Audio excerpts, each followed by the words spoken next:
Story 3. The Slow Art of Timekeeping. Sundials and Water Clocks of Antiquity. Section 1.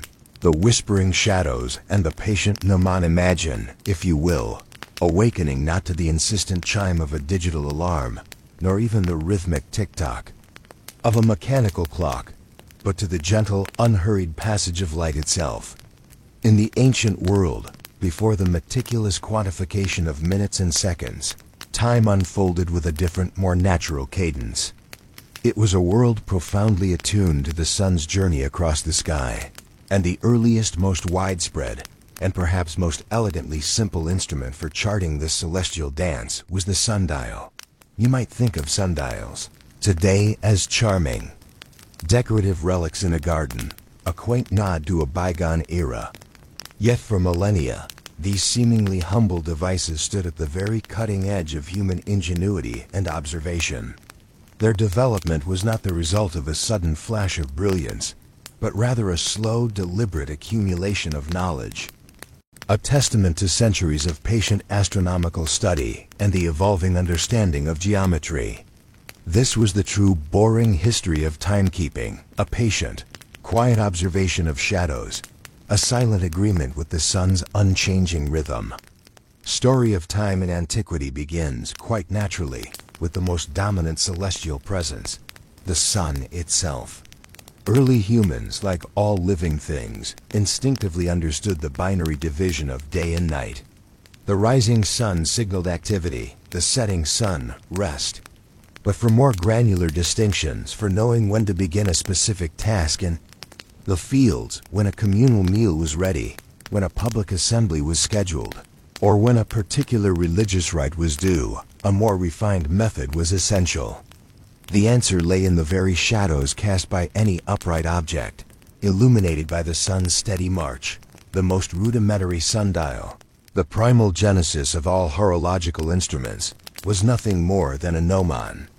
This was simply a stationary, vertical object, a stick, a pole, a strategically placed stone, or even a monumental obelisk. As the sun traced its daily arc across the heavens, the shadow cast by this gnomon would undergo two distinct, observable changes: its length and its direction.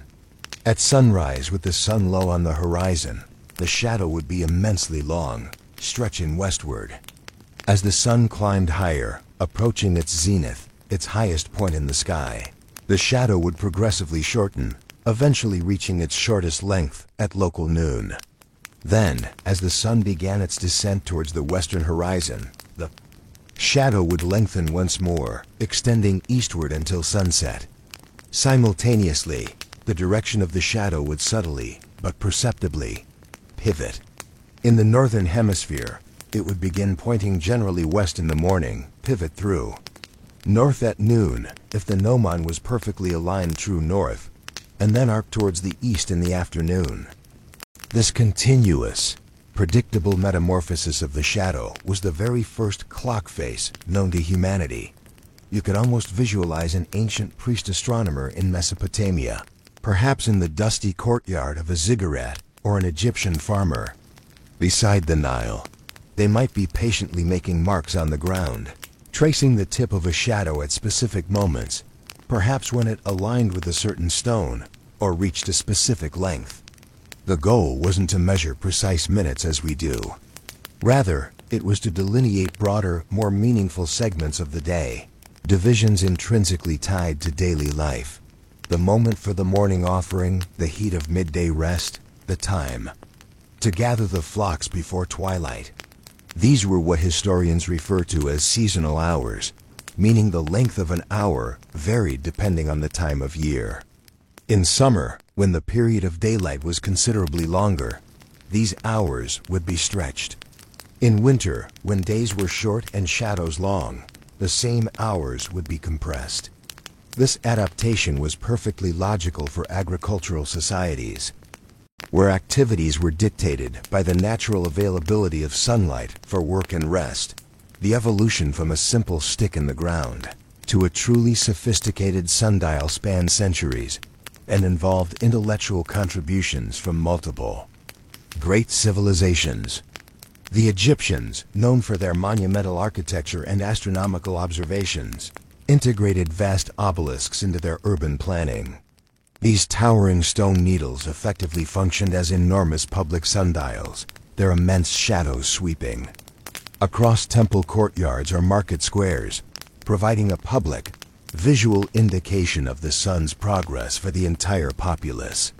Such grand silent timekeepers would have imbued the passage of day with a sense of the monumental, a rhythm dictated by the gods themselves. However, it was the Greeks, drawing upon and significantly advancing the astronomical and mathematical knowledge inherited from the Egyptians and Babylonians, who began to apply rigorous geometrical principles to sundial design. Imagine a Greek philosopher-mathematician in the academy or lyceum, armed with a stylus and a wax tablet, not merely observing but calculating. They recognized that for a sundial to be truly accurate and to eventually allow for equal hours, hours of fixed length, regardless of the season, a concept that gradually gained traction as societies demanded more uniform time divisions. The gnomon could not simply point straight up. Its angle, relative to the horizontal dial plate, needed to be precisely calibrated. The crucial insight was that the gnomon should not point perpendicularly to the ground, but rather parallel to the Earth's axis of rotation, effectively pointing towards the celestial pole. This meant tilting the gnomon at angle precisely equal to the observer's latitude. Consider the intellectual leap required for this. You are not just placing a physical object. You are embodying abstract astronomical principles in stone or metal. To design a precise sundial, one needed to know the exact geographical latitude of its intended location. A sundial accurately calibrated for Athens would be inaccurate if moved to Rome without recalibration. This inherent specificity meant that each high-quality sundial was in essence a custom-built scientific instrument, a tangible demonstration of advanced understanding in spherical geometry and celestial mechanics. This intricate, often overlooked detail of unique geographical calibration highlights the profound scientific acumen embedded in these ancient devices. The relentless drive for greater accuracy and utility led to the development of various sundial forms, each suited to different applications. The most common was the horizontal sundial, with its flat, often circular or rectangular dial plate, laid out in a public square, a private garden, or a villa courtyard. The gnomon, frequently a triangular plate of metal or stone, would cast its shadow across a network of lines etched into the surface, indicating the hour. Then there were vertical sundials, mounted on the sun-facing walls of buildings, temples, public baths, or private homes. These were particularly favored in Roman cities, their silent, painted or carved faces publicly marking the time for passers-by. Even more ingenious and aesthetically pleasing designs emerged. The hemispherical sundial, often called a hemicyclium, was a particularly elegant example. This involved a hollowed-out sphere, often carved from stone or cast in bronze, with a small gnomon extending from its center. The shadow of the gnomon would trace a path along the inner, concave surface of the hemisphere, which was meticulously marked with hour lines. These could be incredibly beautiful, blending artistic craftsmanship with astronomical precision. And, for those who needed to tell time on the go, portable sundials were developed. These small, often disc-shaped instruments might have an adjustable gnomon or a series of markings for different latitudes, allowing a Roman traveler, a Greek merchant, or a philosopher to estimate the time, even when far from a fixed public dial. While their accuracy was generally less than their stationary, precisely installed counterparts, they represented a remarkable effort to bring time, measurement into personal daily life. The true boring sophistication of sundial design lies in the precise geometry of their hour lines. Unlike the equally spaced divisions on a modern clock face, the lines on a sundial are unevenly spaced. This is because the sun's apparent movement across the sky when projected onto a flat or curved surface from a fixed gnomon, is not uniform. The angle traversed by the shadow in a fixed period, say 1 hour, changes depending on the sun's height in the sky. Calculating the exact position of each hour line required a deep understanding of trigonometry and celestial mechanics. This hidden mathematical complexity, usually invisible to the casual observer, is a testament to the rigorous scientific thought that underpinned these ancient instruments. Each line, seemingly simple, was the product of patient calculation and astronomical insight. Sundials were far from mere scientific curiosities. They were deeply interwoven into the practical and social fabric of ancient civilizations. In the bustling Roman forums, colossal sundials acted as public clocks, regulating legal proceedings, dictating market hours, and signaling official functions. Imagine the weight of their silent authority, marking the rhythm of the city. In the grand private villas of the wealthy, they governed the flow of household activities, from the preparation of meals to the timing of baths and intellectual discussions. For religious observances, they could indicate the precise moments. For prayers, sacrifices, or other sacred rites. Even humble farmers, without access to sophisticated instruments, would use the basic principles of a gnomon, the shadow cast by a tree or a well-placed stone, to gauge the progress of their agricultural day, their tasks dictated by the available light for planting, weeding, or harvesting. This was time linked directly to the living world, to the very cycle of growth and rest, a tangible connection between humanity and the celestial clockwork. However, the sundial, for all its elegance, precision, and widespread utility, possessed fundamental and inescapable limitations. Its absolute reliance on direct, unobstructed sunlight meant it was rendered completely useless on cloudy days, during storms, or, most significantly, at night. In an era before widespread and efficient artificial lighting, the absence of the sun plunged the world into a largely unmeasured expanse, punctuated only by the rough observations of the moon and stars, or the simple biological rhythms of human sleep cycles. If you needed to know the time indoors, or to coordinate activities that extended into the nocturnal hours, the sundial offered no solution whatsoever. This inherent dependency on daylight became an increasingly pressing issue as societies grew. More complex, urban life became more organized, and activities, both public and private, began to stretch beyond the sun's direct gaze. The need for a steady, reliable flow of time, independent of celestial visibility, became not just a convenience, but a necessity, spurring the ingenuity of ancient minds towards an entirely different approach to timing. And so, the stage was quietly but firmly set for the development of a device that could measure time using a different fundamental constant of nature, the steady, inexorable flow of water. What ingenious mechanisms did ancient engineers and philosophers devise to harness this simple principle? How did they control its flow with precision? And how did these novel instruments begin to revolutionize the way time was understood, experienced, and governed in the bustling, ever-advancing world of antiquity, moving beyond the simple shadow to embrace the constant drip? Section 2. The steady drip and the unseen gears of the clepsydra. As we journeyed through the realm of sundials, we uncovered their elegant simplicity and their profound connection to the sun's majestic sweep across the sky. Yet, for all their solar grandeur, these instruments were inherently tethered to daylight, rendered mute and useless by nightfall, by the veil of clouds, or by the impenetrable walls of ancient structures. A burgeoning civilization, with its increasingly complex legal systems, its burgeoning military needs, and its intricate social fabric, simply could not afford for time measurement to cease.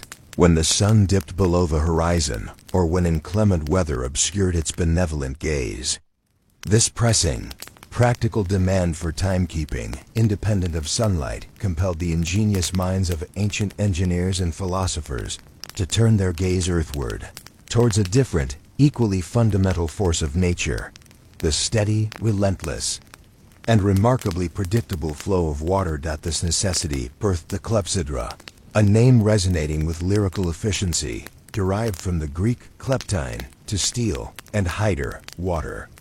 It was, quite literally, a water stealer, measuring the passage of time by the gradual, controlled theft or release of water from one vessel to another. This seemingly simple mechanism was, in essence, the ancient world's multifaceted solution, serving as an early stopwatch, a rudimentary alarm clock, and a public timepiece, all encapsulated within a single, often ornate, yet surprisingly effective device. The evolution from the static shadow-casting sundial to the dynamic, albeit slow-moving, water clock marked a profound conceptual shift in horology, nudging humanity closer to the elusive ideal of continuous, uniform time measurement, a quiet revolution in the very perception of existence. The most rudimentary form of a water clock was astonishingly intuitive, a principle likely stumbled upon through everyday observations of household vessels. Imagine a large, unstoppered bowl, subtly perforated at its base, slowly sinking as it filled with water while floating in a larger basin. Or, conversely, consider a vessel designed to hold a specific volume of water, with a small, precisely bored hole near its bottom, allowing its contents to leak out, drip by gentle drip, at a regulated pace. The time elapsed could then be gauged by the duration it took for the vessel to empty completely, or for a predefined quantity of water to accumulate in a collecting receptacle. This basic mechanism, while crude, laid the foundation for centuries of refinement. The earliest tangible evidence of water clocks takes us to the Fertile Crescent of ancient Egypt, with artifacts dating as far back as the 16th century BCE, during the early phases of the New Kingdom. A particularly well-preserved example, often attributed to a court official named Amenemhet, originating from the Karnak temple complex around 1400 BCE, offers fascinating insights. These were typically outflow clepsydrae, substantial stone vessels, frequently crafted in the shape of a truncated cone, wider at the top and gradually narrowing towards the base. A small, carefully bored hole was situated near the bottom. As water slowly drained through this aperture, the water level inside the vessel would progressively drop, revealing a series of horizontal lines etched onto the inner surface, each marking the passage of a time unit. The clever conical design was not merely aesthetic. It was a pragmatic engineering choice. As the water level inside the cone decreased, the hydrostatic pressure exerted on the outflow hole naturally diminished, causing the water to flow out at a progressively slower rate. The narrowing conical shape was intended to compensate for this decreasing pressure, aiming to achieve a more uniform drop in water level across segments of time, at least for certain predetermined periods. You can vividly picture these early Egyptian water clocks primarily serving solemn religious functions within the grand temples. They would have ensured that sacred rituals, precise invocations, or the duties of temple custodians were performed for exact durations, irrespective of whether the sun graced the sky or the stars twinkled above. Beyond the sacred, they were also invaluable for the secular necessities of night. For guards on watch, for instance, these quiet, dripping devices would have signaled the changing of shifts in the profound darkness of ancient nights, ushering in a newfound precious precision to nocturnal organization.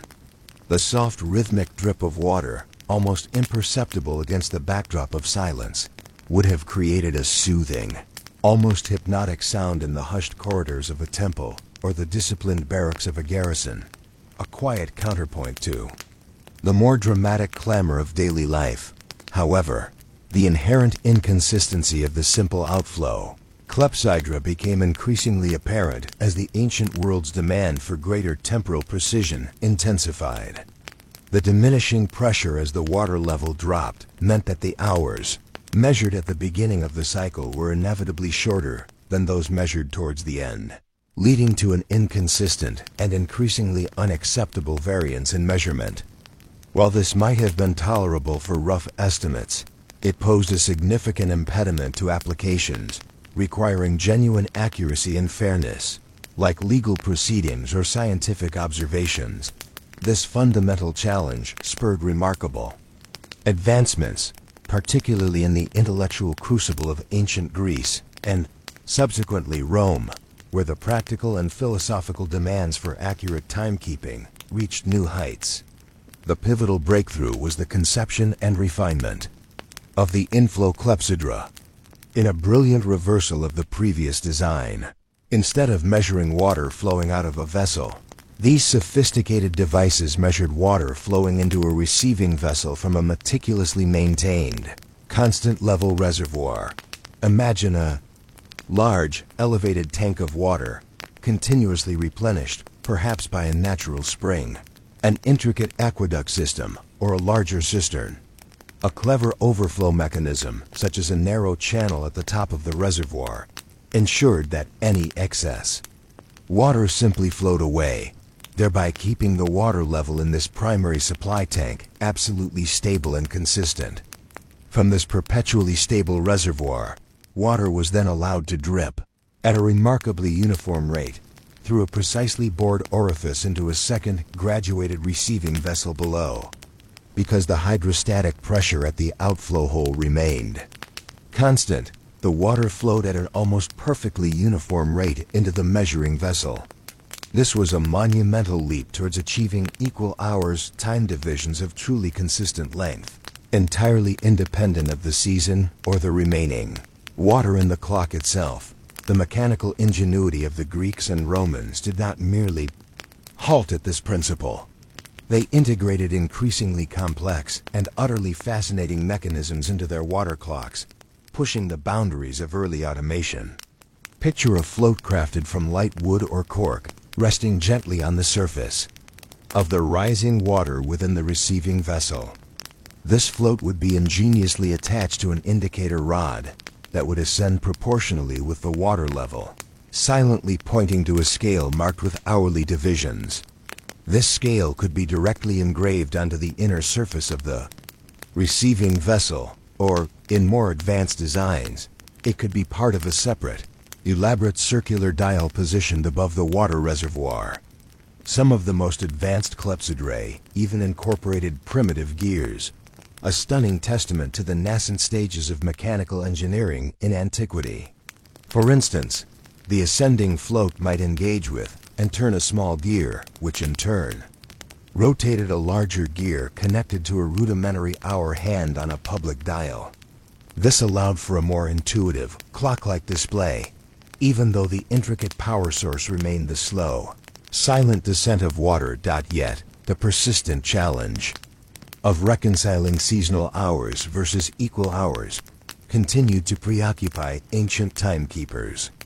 While the constant level clepsydra offered the potential for uniform drips, many ancient societies, particularly for public and legal functions, still preferred the traditional system of dividing the varying length of daylight into 12 seasonal parts. To cleverly bridge this gap, some incredibly ingenious clepsydrae featured adjustable scales. Imagine a vertical scale of hours that could be physically shifted up or down by a mechanism, or perhaps a series of different scales, one meticulously crafted for each month of the year. This allowed the attendant to manually select the appropriate scale corresponding to the current season, ensuring that the hour indicated by the water clock dynamically varied in length throughout the year, subtly mimicking the sun's natural seasonal hours.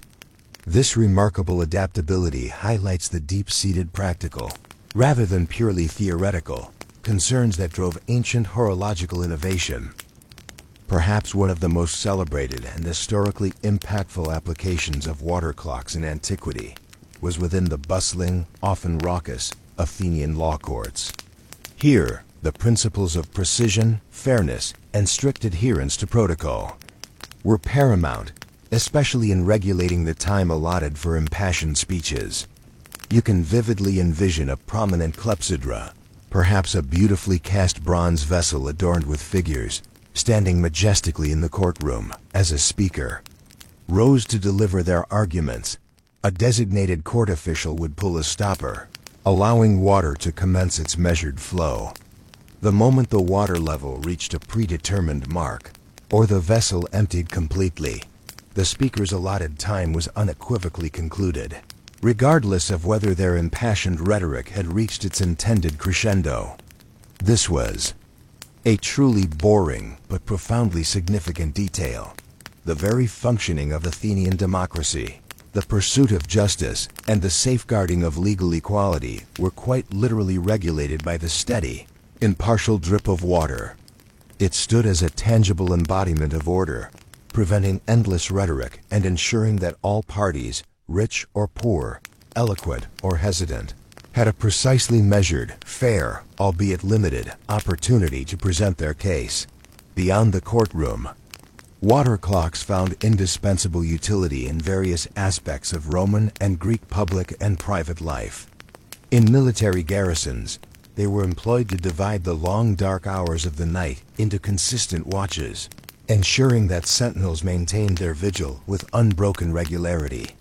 Philosophers might use smaller personal clepsydrate at time. Their lectures, ensuring a structured progression of thought and adherence to a disciplined intellectual schedule.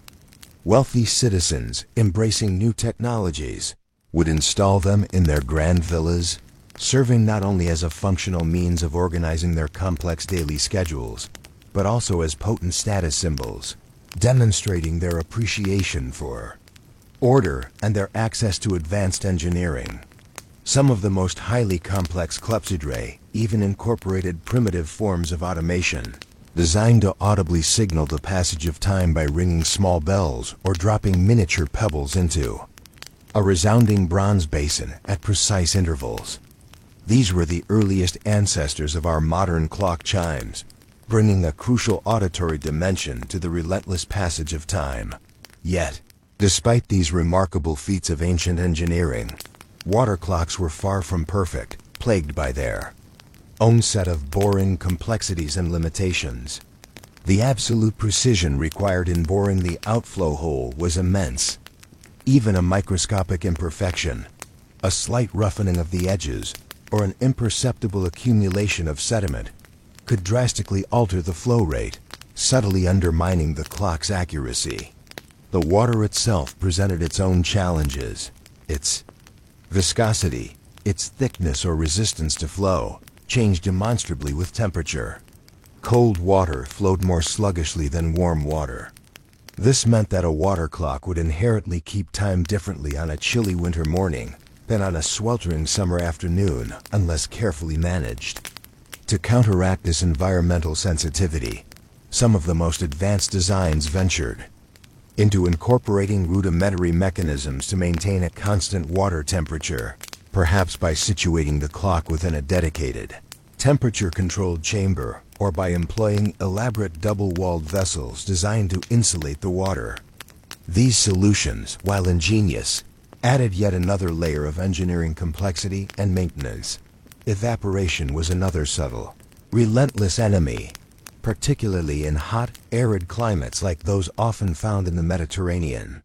Water would slowly, imperceptibly disappear from the open reservoirs, subtly throwing off the clock's calibrated accuracy over long periods. Impurities suspended in the water, fine silt, mineral deposits, or organic matter, could also gradually clog the tiny outflow holes, slowing the clock's operation, or, in worst-case scenarios, stopping it entirely. All of these factors meant that water clocks demanded constant, diligent maintenance. They required regular cleaning of the vessels and orifices, frequent refilling of the reservoirs, and continuous monitoring by a dedicated attendant. This attendant, often an unseen laborer, perhaps a slave or a designated household servant, bore the mundane but crucial responsibility of ensuring the clock kept accurate time. This perpetual need for human intervention meant that even these sophisticated, automatic devices were never truly autonomous. They necessitated constant, unglamorous human attention to function reliably. The water clock, for all its revolutionary ability to measure time independently of the sun, was still fundamentally bulky, fragile, susceptible to environmental fluctuations, and demanding of human oversight. It represented a monumental improvement over the sundial for nocturnal and indoor use, but it was still light years away from the portable, precise, and maintenance-free timekeeping devices that we now take for granted. Its inherent challenges, its sensitivity to the fickle nature of water, continued to fuel the relentless human quest for even greater accuracy, reliability, and convenience, subtly hinting at yet another profound shift in the very fabric of time. Measurement. What further ingenious leaps in engineering and physics would be required to truly overcome these persistent limitations? How did the relentless ingenuity of ancient minds continue to evolve, moving beyond the simple, elegant flow of water to harness principles that would eventually lead to the intricate, spring-driven wonders of purely mechanical timekeeping, forever altering humanity's relationship with the invisible, ceaseless current of time, ushering in an era of unprecedented precision and universal synchronization? Section 3. From flowing water to unseen mechanisms, the unfolding of time's precision. Our detailed exploration of ancient timekeeping has led us from the grand, shadow-casting sundials, intrinsically linked to the sun's majestic daily journey, to the ingenious liberation offered by the water clock, or clepsydra. We observed how these devices, through controlled drips and rising floats, introduced a newfound regularity to ancient life, orchestrating the precise timing of court proceedings, military watches, and sacred rituals. Yet, for all their remarkable ingenuity, even at their most refined, these ancient instruments carried inherent, persistent limitations that would ultimately propel human inventiveness towards an entirely new frontier of temporal measurement. The human quest for absolute, unwavering precision, untethered from the whims of nature or the need for constant supervision, was far from satisfied. Imagine the daily frustrations and subtle inaccuracies that plagued even the most advanced clepsydrae. Their precision, while groundbreaking for their era, was perpetually under siege from environmental variables. Even minute changes in water temperature, for instance, subtly yet significantly altered the water's viscosity, its internal friction. Colder water flowed more sluggishly through the tiny outflow orifices than warmer water, meaning that a seemingly consistent clepsydra might run slightly slower on a chilly winter morning than on a sweltering summer afternoon. This seasonal variance, though perhaps imperceptible over short periods, accumulated into noticeable discrepancies over hours or days, making true long-term accuracy a persistent challenge. Evaporation posed another insidious, relentless threat, particularly in the hot, often arid climates where many ancient civilizations flourished.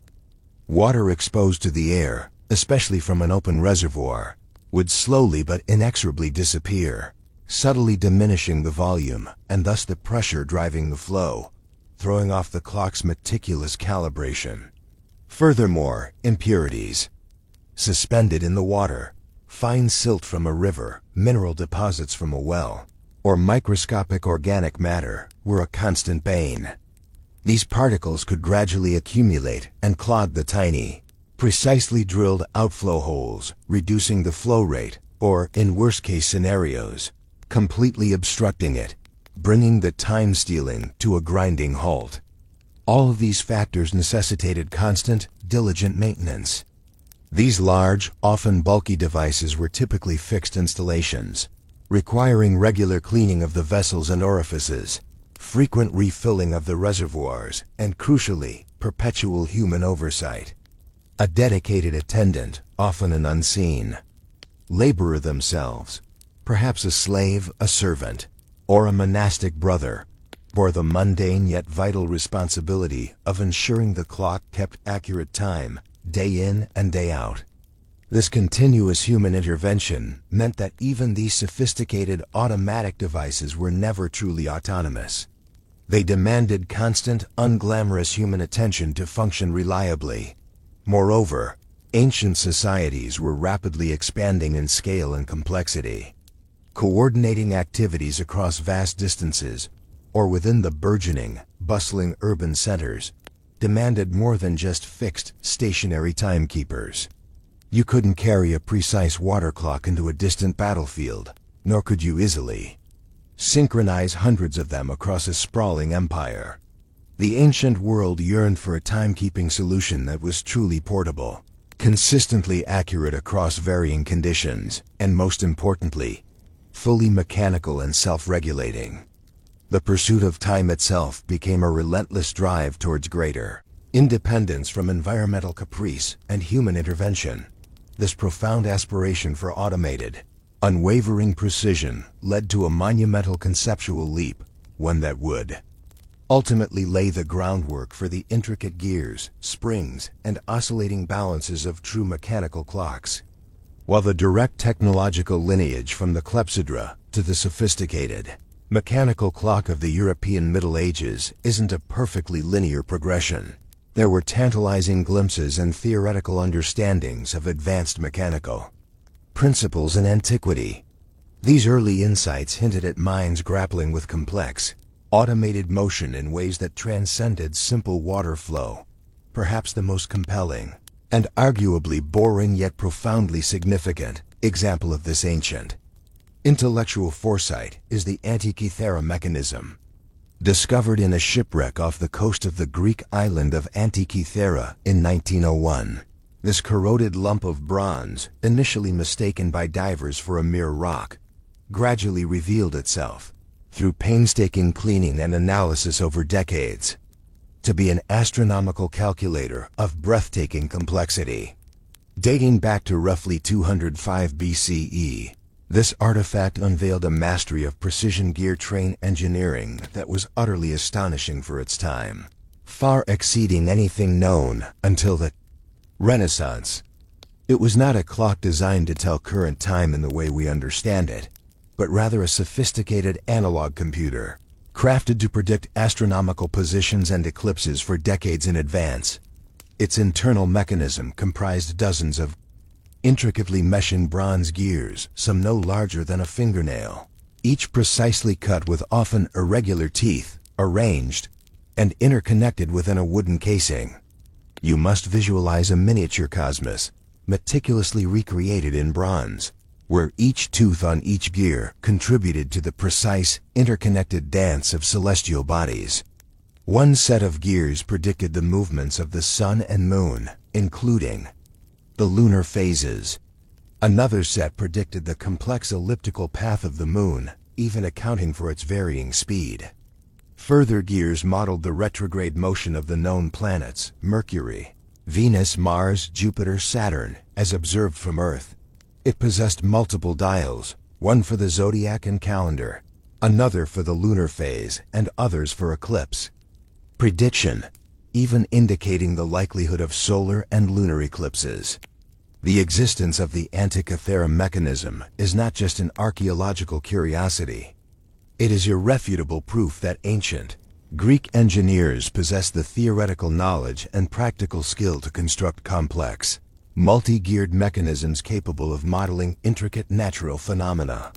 Its singular survival, in an era where most such creations would have been melted down or succumbed to decay, forces us to question how many other such marvels might have existed, now lost to the sands of time. This mechanism, along with the writings of brilliant engineers like Hero of Alexandria, 1st century CE, who described numerous automated devices utilizing water flow, air pressure, and rudimentary gearing to create automated effects like miraculous temple doors opening or statues pouring libations, demonstrated a foundational understanding of levers, pulleys, and crucially, the precise transfer of motion through geared systems.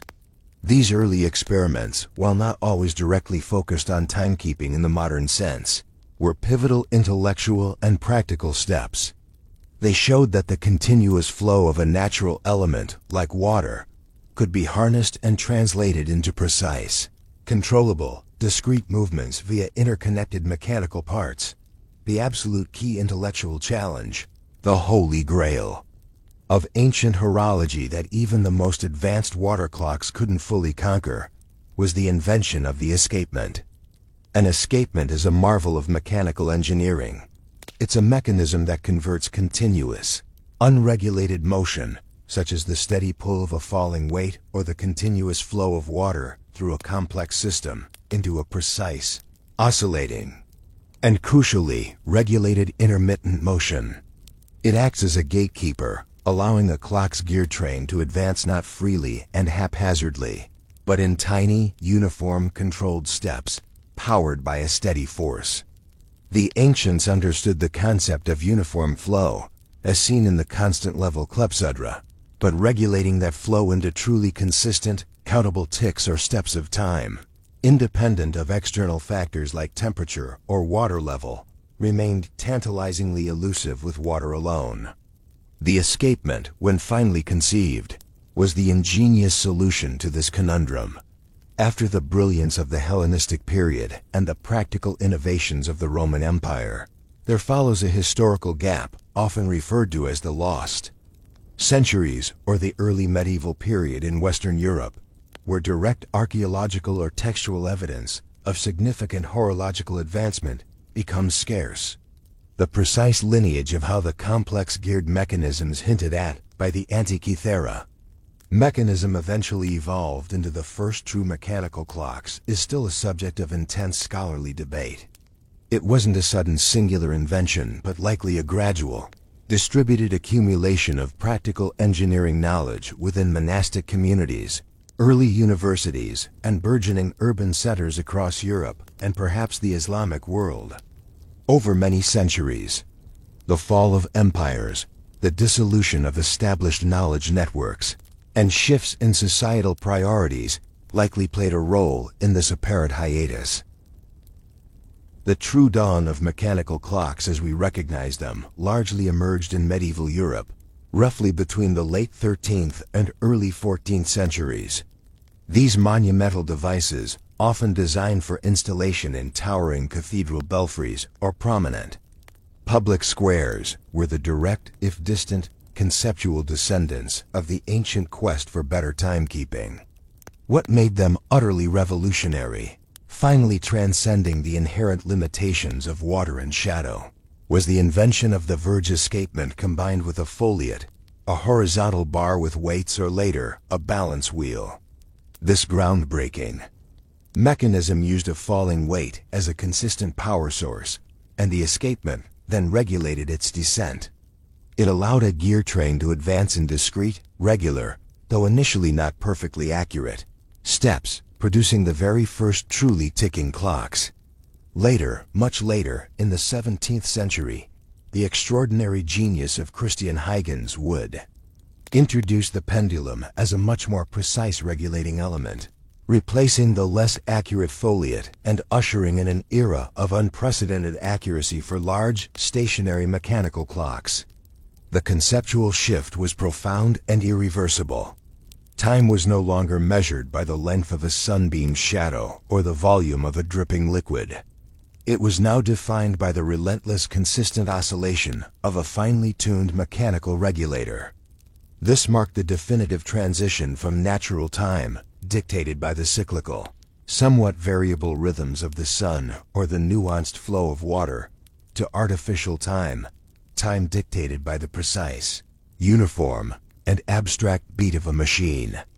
It was a societal evolution from the ancient system of seasonal hours, which changed length with the sun's apparent path, to the universally accepted equal hours, where every hour, minute, and eventually every second had precisely the same duration, regardless of the time of year or your geographical location on the globe.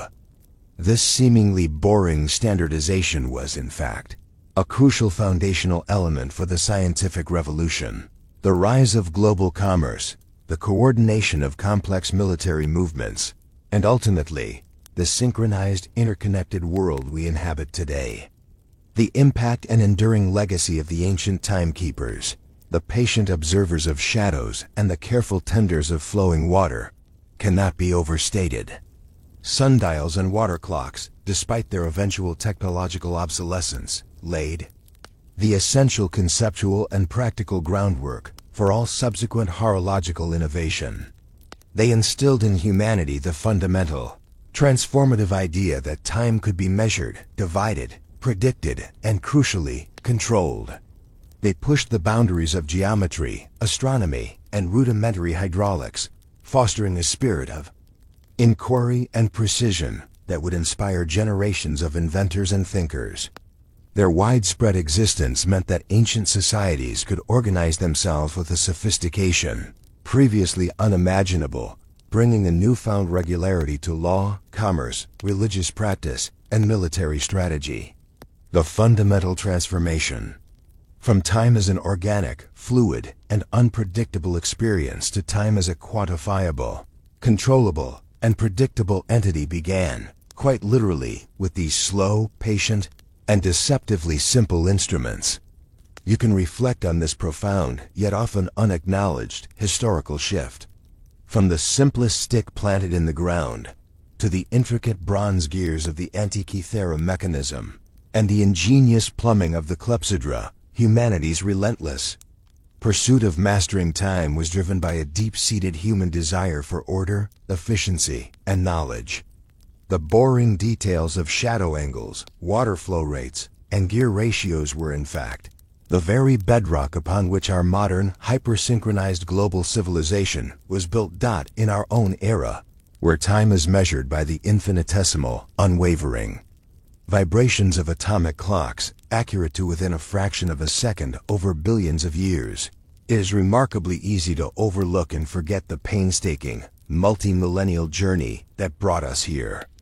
We carry precision time in our pockets, on our wrists, and it dictates every single aspect of our globalized, fast-paced lives, from the microseconds of high-frequency financial trading to the precise orbital calculations for satellite navigation.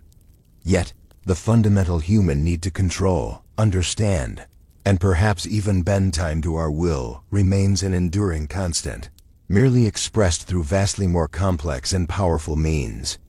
The sundial's silent sweep across a courtyard, and the clepsydra's patient, rhythmic drip within a monastery were the very first whispers of this grand, continuous human endeavor, the initial, hesitant steps in a long, tireless quest to capture the uncapturable, to quantify the infinite, and to impose human order on the ceaseless, indifferent flow of existence. They remind us that even the slowest, most seemingly mundane historical developments can, over vast stretches of time, have the most profound and lasting impacts, subtly yet fundamentally reshaping the very rhythm and perception of human civilization itself.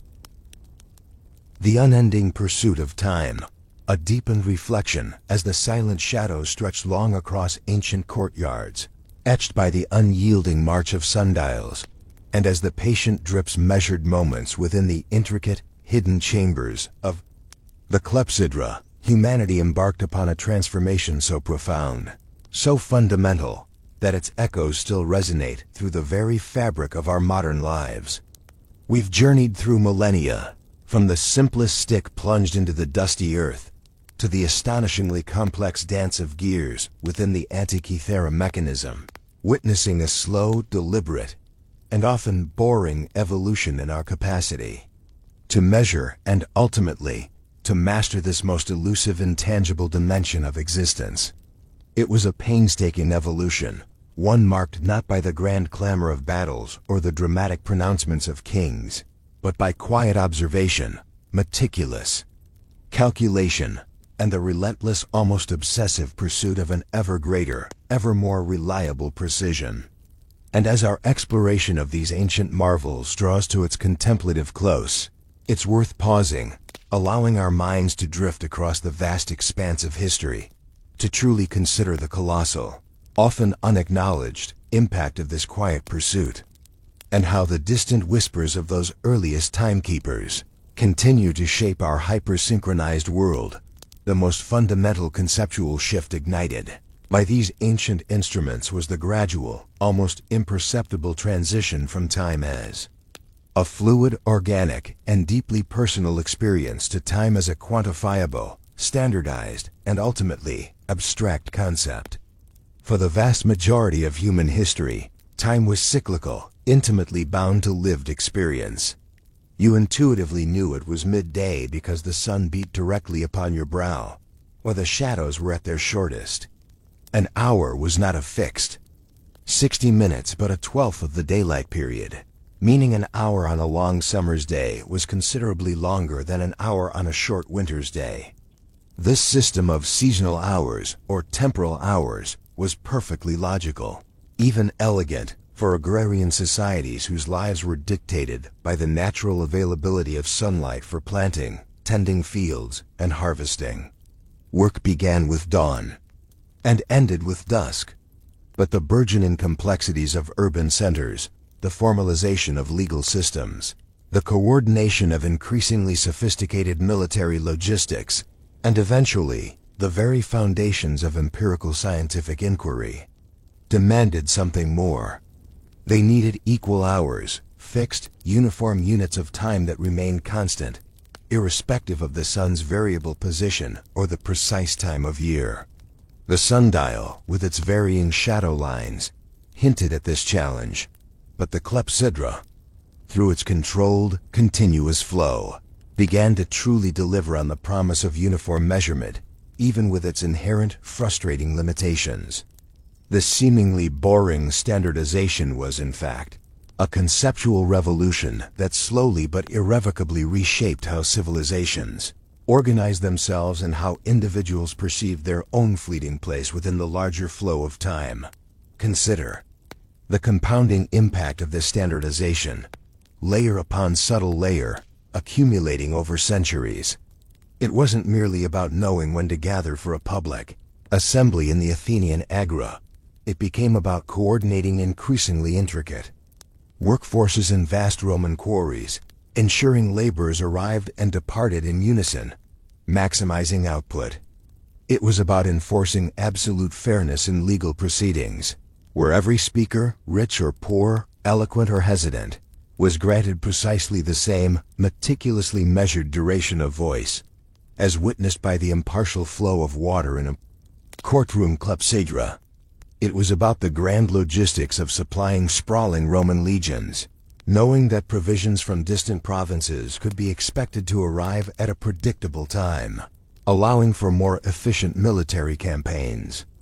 These ancient clocks in their various forms, from the towering public sundials in Roman forums that silently dictated the rhythm of city life, to the more private, intricate water clocks in wealthy villas, instilled a discipline of punctuality and synchronized effort that laid critical groundwork for all future societal advancements.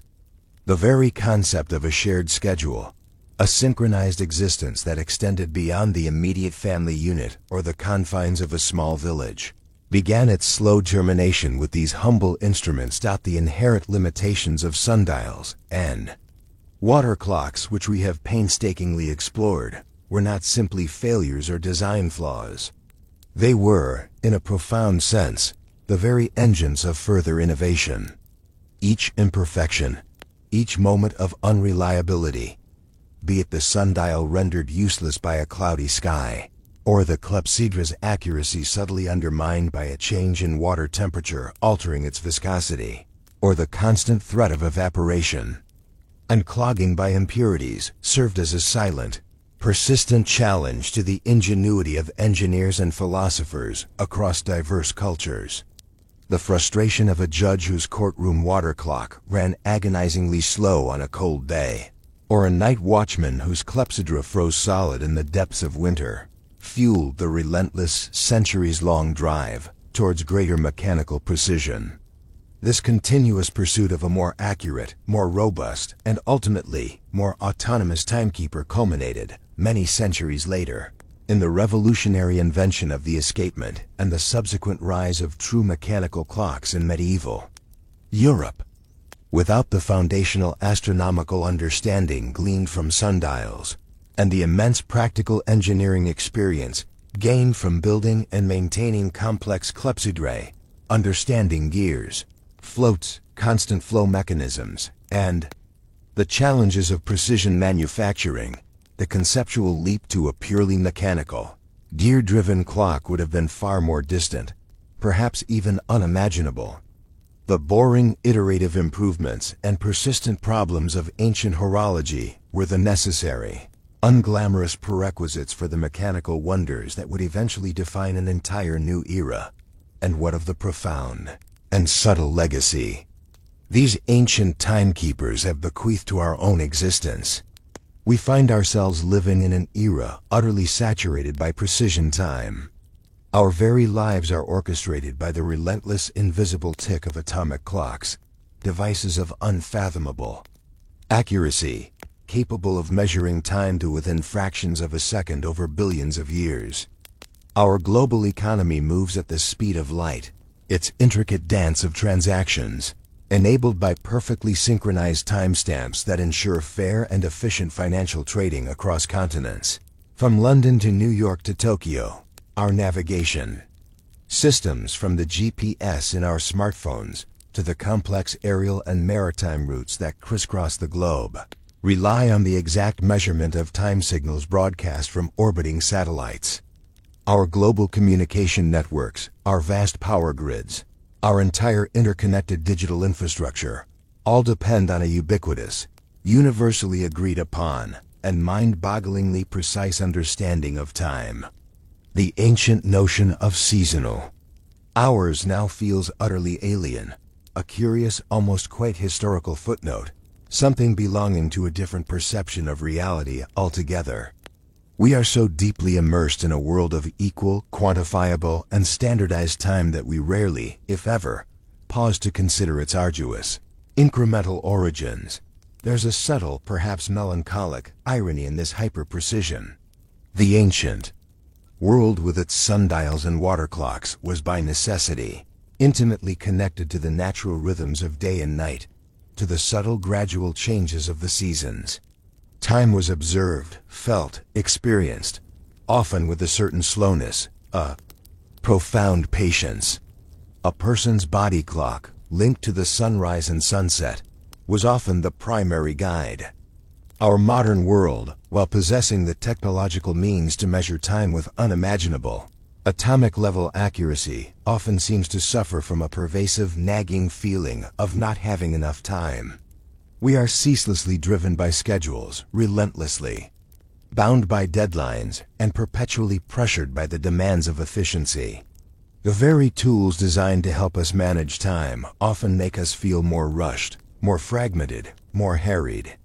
Perhaps as the gentle rhythmic hum of this story begins to fade, you can reflect on this striking paradox. Did the ancients, with their less precise, more naturally aligned timekeepers, feel more in time with the world, more at peace with its cycles, or less? Did their lives possess a natural, unforced rhythm that we, in our relentless pursuit of atomic-level precision, have somehow irrevocably lost, trading a sense of being for a relentless doing? The enduring story of ancient timekeeping is at its heart a narrative of humanity's quiet, persistent effort to impose order on chaos, to understand the invisible currents that govern our existence, and to shape the world to its needs. From the first hesitant realization that a mere shadow could tell a story of passage, to the meticulous crafting of bronze gears in a hidden mechanism like Antikythera, and the careful, constant regulation of a water's drip within a clay vessel, these unseen laborers of time, be they priests, engineers, philosophers, or simple attendants, were laying the very foundations of the synchronized, highly structured world we inhabit today. Their work, though seemingly boring in its repetitive, incremental detail, was monumental in its outcome, slowly but fundamentally rewriting the operating system of human civilization. It serves as a profound reminder that every single aspect of our technologically advanced, fast-paced lives has a deep, intricate, and often overlooked history rooted in the ingenious, patient observations, and persistent problem-solving of those who came before us.